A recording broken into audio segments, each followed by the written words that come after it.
8월 26일 새벽 예배를 시작하겠습니다. 사도신경으로 우리의 신앙을 고백하시겠습니다. 나는 전능하신 아버지 하나님, 천지의 창조주를 믿습니다. 나는 그의 유일하신 아들, 우리 주 예수 그리스도를 믿습니다. 그는 성령으로 잉태되어 동정녀 마리아에게서 나시고 본디오 빌라도에게 고난을 받아 십자가에 못 박혀 죽으시고 상사된 지 사흘 만에 죽은 자 가운데서 다시 살아나셨으며 하늘에 오르시어 전능하신 아버지 하나님 우편에 앉아 계시다가 거기로부터 살아있는 자와 죽은 자를 심판하러 오십니다. 나는 성령을 믿으며 거룩한 공교회와 성도의 교제와 죄를 용서받는 것과 몸의 부활과 영생을 믿습니다. 아멘. 다 함께 찬송가 93장 찬송하시겠습니다.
오늘 우리 공동체의 말씀 묵상 본문은 여호수아 1장 2장입니다. 그중 1장 1절에서 9절까지의 말씀을 봉독하고 말씀을 나누도록 하겠습니다. 여호와의 종 모세가 죽은 후에 여호와께서 모세의 수종자 눈의 아들 여호수아에게 말씀하여 이르시되 내 종 모세가 죽었으니 이제 너는 이 모든 백성과 더불어 일어나 이 요단을 건너 내가 그들 곧 이스라엘 자손에게 주는 그 땅으로 가라. 내가 모세에게 말한 바 같이 너희 발바닥으로 밟는 곳은 모두 내가 너희에게 주었노니 곧 광야와 이 레바논에서부터 큰 강 유브라데 강까지 해쪽 속의 온 땅과 또 해지는 쪽 대해까지 너희의 영토가 되리라. 내 평생에 너를 능히 대적할 자가 없으리니 내가 모세와 함께 있었던 것 같이 너와 함께 있을 것임이니라. 내가 너를 떠나지 아니하며 버리지 아니하리니 강하고 담대하라. 너는 내가 그들의 조상에게 맹세하여 그들에게 주리라 한 땅을 이 백성에게 차지하게 하리라. 오직 강하고 담대하여 나의 종 모세가 내게 명령한 그 율법을 다 지켜 행하고 우로나 좌로나 치우치지 말라. 그리하면 어디로 가든지 형통하리니 이 율법책을 내 입에서 떠나지 말게 하며 주야로 그것을 묵상하여 그 안에 기록된 대로 다 지켜 행하라. 그리하면 내 길이 평탄하게 될 것이며 내가 형통하리라. 내가 내게 명령한 것이 아니냐. 강하고 담대하라. 두려워하지 말며 놀라지 말라. 내가 어디로 가든지 내 하나님 여호와가 너와 함께 하느니라 하시리라. 아멘. 오늘부터 2주간 우리는 여호수아서를 읽도록 하겠습니다. 여호수아서는 우리에게 비교적 친숙한 본문이죠. 청년, 장년은요 담임 목사님 통하여서 성경 공부를 했고요. 청소년들은 저와 함께 성경 공부를 했기 때문입니다. 여호수아서는 우리가 잘 알고 있듯이 모세 이후에 가나안 정복에 관한 내용을 기록한 책이고요. 이제 율법의 시대가 아닌 은혜의 시대를 사는 방법에 대해서 배울 수가 있습니다. 게다가 여호수아는 우리가 배웠듯이 예수님을 예표한다고 알 수 있죠. 여호수아의 다른 이름은 호세아인데요. 여호수아나 호세아나 모두 구원자, 구원할 자라는 뜻을 가지고 있습니다. 여호수아는 모세의 뒤를 이은 지도자였습니다. 평생 2인자로 살다가 지도자가 된 것이죠. 그는 2인자로 살면서요 모세의 영성과 지도력을 배웠습니다. 게다가 그는 어떤 사람이었죠? 기도하는 자였고요. 경건한 사람이었으며 그 안에 하나님의 영이 머무는 자이기도 했죠. 그래서 원래는 갑작스럽게 지도자가 생기면요 혼란이 있기 마련인데 여호수아가 모세의 뒤를 이어 지도자가 되었습니다. 그래서 이스라엘 백성들은요 혼란을 겪지 않았죠. 오늘 읽은 본문은 여호수아가 지도자가 되고 나서 하나님께 그에게 말씀하신 장면입니다. 하나님은 여호수아에게 그가 어떠한 일을 해야 하는지 말씀하시죠. 내 종 모세가 죽었으니 이제 너는 이 모든 백성과 더불어 일어나 이 요단을 건너 내가 그들 곧 이스라엘 자손에게 주는 그 땅으로 가라. 하나님께서는 이스라엘 백성들을 그 땅, 가나안 땅으로 인도하시겠다고 말씀하셨습니다. 그러니 여호수아는요 모세의 뒤를 이어서 이 임무를 계속 수행해야 하죠. 이스라엘 백성들은요 가네스 바네아에서 이미 그 땅을 정탐했었습니다. 어떠한 땅인지 너무나 잘 알고 있었죠. 하나님의 말씀대로 적과 꿀이 흐르는 땅이었지만 그곳에 사는 원주민들은 이스라엘보다 크고 강한 사람들이었기에 그들의 마음속에는 늘 두려움이 있었습니다. 근데 여호수아는요 그런 두려움이 없었습니다. 그는 12 정탐꾼 시절에도 하나님이 주신 땅을 무조건 들어가라고 했고 하나님은 이미 그 땅을 주시기로 결심하셨기에 여호수아에게 그냥 갈 것을 또 명령하고 있죠. 게다가 그 땅의 범위도 알려주십니다. 광야와 레바논에서부터 유브라데 강까지 그리고 해가 지는 대까지가 영토가 될 거라 말씀하시죠. 그리고 그뿐 아니라 하나님께서는요 여호수아와 함께 하실 뿐더러 버리지 않겠다고 말씀하십니다.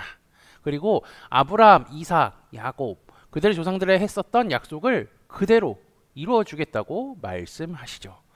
하나님께서는요 과거의 언약과 앞으로 하실 일들을 말씀하시며 여호수아가 어떠한 생각을 가지고 이스라엘 백성들을 이끌어가는지 알려주십니다. 여호수아는요 하나님께서 하신 말씀에 하나만 하면 됩니다. 순종이죠. 다른 것은 필요 없습니다. 왜냐하면요 가나안 정복 과정에서 일하시는 분은 하나님이시기 때문입니다. 게다가 하나님께서는요 여호수아 또 이스라엘 백성들이 어떠한 태도를 가지고 가야 하는지 친절하게 설명해 주십니다. 7절 상반절입니다. 오직 강하고 극히 담대하여. 강하고 담대한다는 것은요 하나님께서 함께 하신다고 생각하며 사는 사람들에게는 자연스럽게 나오는 것 같습니다. 다윗도 그랬고요. 바울도 그랬고요. 예수님의 제자들도 그랬고요. 엘리야나 엘리사 역시 다 그랬습니다. 하나님께서 함께 하신다고 생각하니까 강하고 담대하게 살았죠. 우리 코너스톤 형제자매님들께서도요 하나님께서 늘 함께 하심을 믿고 강하고 담대하게 살기를 주님의 이름으로 축복합니다. 그리고 하나님은요 여호수아에게 또 이렇게 말씀하십니다. 나의 종 모세가 내게 명령한 그 율법을 다 지켜 행하고 우로나 좌로나 치우치지 말라. 그리하면 어디로 가든지 형통하리니. 하나님의 말씀에 순종하면요 형통하겠다고 말씀하시는 겁니다. 게다가 8절에서는요 그것을 주야로 묵상하라고 합니다. 그리스도인들이라면요, 하나님의 말씀에 순종할 뿐더러 그것을 묵상하며 살아야 합니다. 말씀을 읽으며 살아야 하는 거죠. 그렇기에 우리도 새벽에 말씀을 읽는 겁니다. 그리고 말씀을 순종하고 묵상하며 살아가는 사람들에게는요, 하나님께서 형통을 주시겠다고 말씀하시죠. 여기서 형통은 어떤 거죠? 다른 의미로 평강을 이야기합니다. 샬롬이죠. 이것은요, 세상이 주는 평강이 아니라 하나님께서 주시는 위로와 평강이 늘 함께 한다는 것을 의미하죠. 정리하면요, 하나님께서는 여호수아에게 세 가지의 명령을 하십니다. 가라, 강하고 담대하라, 말씀을 묵상하라. 여호수아는 수백 명의 사람들을 이끌며 자신보다 훨씬 큰 강한 사람들과 싸워야 합니다. 이스라엘 사람들은 가네스 바네아에서 있던 정탐꾼 사건을 늘 기억하고 있죠. 하나님께서 주신 땅을 정탐했음에도 불구하고 사람들이 무서워서 들어가지 않았던 일을 말입니다. 그때에 사람을 보지 않고 하나님의 말씀을 기억하고 온전히 믿었던 여호수아를 통하여서 가나안 정복을 하나님께서는 본격적으로 시작하려고 하십니다. 여호수아가 하나님께서 명령하신 세 가지만 그대로 순종하면요, 하나님께서는 늘 함께 하신다고 말씀하시죠. 내가 내게 명령한 것이 아니라 강하고 담대하라, 두려워하지 말며 놀라지 말라, 내가 어디로 가든지 내 하나님 여호와 너와 함께 하느니라 하시니라. 아멘. 이 말씀은요, 하나님을 믿고 살아가는 우리들에게도 그대로 적용됩니다. 이 험난하고 악한 세상 속에서 우리는 살아갑니다. 우리는 세상 속에서 계속 살아야 하죠. 그리고 믿는 자들에게는 강하고 담대하라고 하십니다. 세상의 화려함과 죄악에 물들지 말라고 하시죠. 게다가 늘 하나님의 말씀을 지켜 행하고 그것을 묵상하라고 하십니다. 하나님은 우리가 이 명령을 잘 지키며 살아가는지 늘 함께 하시며 바라보고 계십니다. 오늘 하루도 나와 함께 하신 하나님을 기억하며 세상 속에서 강하고 담대하게 살아가며 하나님의 말씀을 늘 묵상하며 하나님께서 주시는 평강을 누리며 살아가는 코너스톤 믿음의 형제자매들이 되시기를 주님의 이름으로 축복합니다. 다 함께 찬송가 405장 찬양하시겠습니다. 주의 친절한 팔에 안기세 우리 마음이 편안하리니 항상 기쁘고 복이 되겠네. 영원하신 팔에 안기세 주의 팔에 그 크신 팔에 안기세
다 함께 기도하시겠습니다. 한 주도 하나님의 은혜로 시작하게 하심에 감사합니다. 주께서 늘 나와 함께 하심을 기억하며 험난한 세상 속에서 흔들리지 않는 믿음으로 살아가게 하옵소서. 지난주 말씀을 기억하며 기도합니다. 다니엘은 하나님 보시기에 패악을 저지르던 나라의 상황 속에서도 굳건히 믿음을 지켰습니다. 하나님의 말씀을 기억하고 묵상했습니다. 게다가 그것을 지키며 노력하며 살았습니다. 바벨론 포로로 끌려갔음에도 불구하고 하나님께서 함께 하시기에 두려워하지 않았습니다. 다니엘은 세상 환경이 어떻게 되든 간에 흔들리지 않고 하나님을 섬겼음을 기억하고 우리에게도 다니엘과 같은 믿음을 허락해 주옵소서. 하나님께서 여호수아를 지도자로 세우시고 말씀하셨습니다. 가라, 강하고 담대하라. 말씀을 묵상하라. 하나님께서는 여호수아에게 미래를 향하여 나아가라 말씀하시며 늘 하나님이 함께 하시니 두려워하지 말라 하였습니다. 여호수아는 하나님의 말씀을 그대로 순종하며 이스라엘을 이끌며 가나안 땅으로 나아갔던 것을 기억합니다. 여호수아에게도 함께 하셨던 하나님, 나와도 우리와도 함께 하셔서 세상 속에서 날마다 승리하는 삶을 살도록 인도하여 주옵소서. 예수 그리스도의 이름으로 기도합니다. 이 시간 합심으로 기도할 제목들을 나눕니다. 먼저 성부, 성자, 성령 삼위 하나님을 묵상하며 경배하는 삶을 살도록 기도하시고 회개와 경건한 삶을 살도록 기도하시기 바랍니다. 지난주일 들었던 말씀을 기억하며 기도하시고 교회를 이끌어 가시는 사랑하는 담임 목사님과 사역자들을 위해 기도해 주시기 바랍니다. 그리고 이번 주부터 시작되는 요한계시록 성역 공부와 목회자 세미나를 위하여서 10월에 있는 전교인 수련회를 위해서 소그룹원들을 위해 환호의 회복을 위해 각자 가지고 계신 기도의 제목들을 놓고 기도하시기를 바라며 오늘도 주 안에서 승리하십시오.